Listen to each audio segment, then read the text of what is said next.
श्री शिवाय नमस्तु।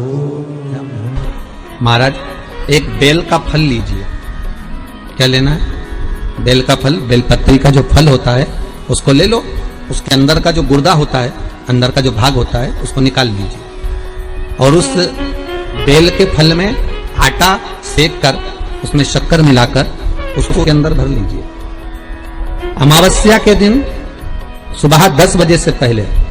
उस बेल फल में जिसमें तुमने पंजेरी भरी है, आटा सेक कर भरा है शक्कर के साथ में, उसको अपने घर में घुमाने के बाद में जिसको कालसर्प दोष बताया है, पितृदोष बताया है या वास्तु दोष का स्मरण बताया है, घर में सब दूर घुमाकर अपने परिवार का हाथ का स्पर्श कराकर पीपल के पेड़ के नीचे तक खड्डा खोदकर उस बेलपत्र के उस फल को दाब दीजिए। महाराज केवल एक अमावस्या करना रहता है, पितरों के दोष से मुक्ति मिलती है और हमारे घर के कार्य सफल होना प्रारंभ हो जाते हैं। कार्य की सफलता होती है, कार्य में सफलता प्राप्त होने लगती है। हम तो कई बार कहते हैं महाराज जी, अगर ऐसा लगे किसी औषधि को आप ले रहे हैं, मालूम पड़े कि औषधि आपको लग नहीं रही है, शिव महापुराण की कथा करेंगे, मान लो औषधि आपको नहीं लग रही, आपने औषधि बहुत दिनों से ले रहे हो, कोई दवाई, मान लो आप किसी भी दवाई को ग्रहण कर रहे हैं और वो औषधि लगी नहीं रही है, वो शरीर को लगी नहीं पा रही और आप ठीक ही नहीं हो पा रहे, 15 दिन हो गए, 8 दिन हो गए, बताओ उतना की उतना ही कैटरीना है, उतना ही उतना अपना भरा हुआ, वही की वही लीवर, वही की वही किडनी, वही की वही स्मरण, सभी कुछ वही वही है,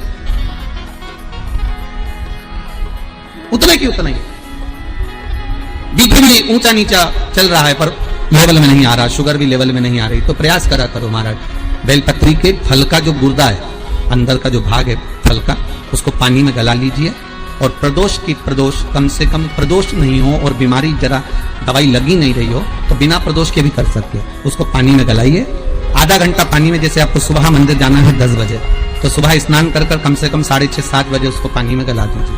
और उस बेले के फल का गुर्दा से गला हुआ पानी शिव जी को ले जाकर समर्पित कर दीजिए। महाराज उस पानी में से थोड़ा सा 1 चम्मच पानी शिव जी पे चढ़ा हुआ लेकर आ जाइए। उस पानी को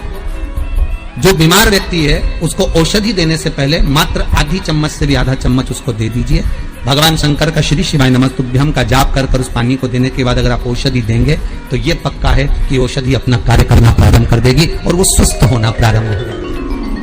वो स्वस्थ हो औषधि। ओम नमः शिवाय, ओम नमः शिवाय, नमः शिवाय, ओम नमः शिवाय।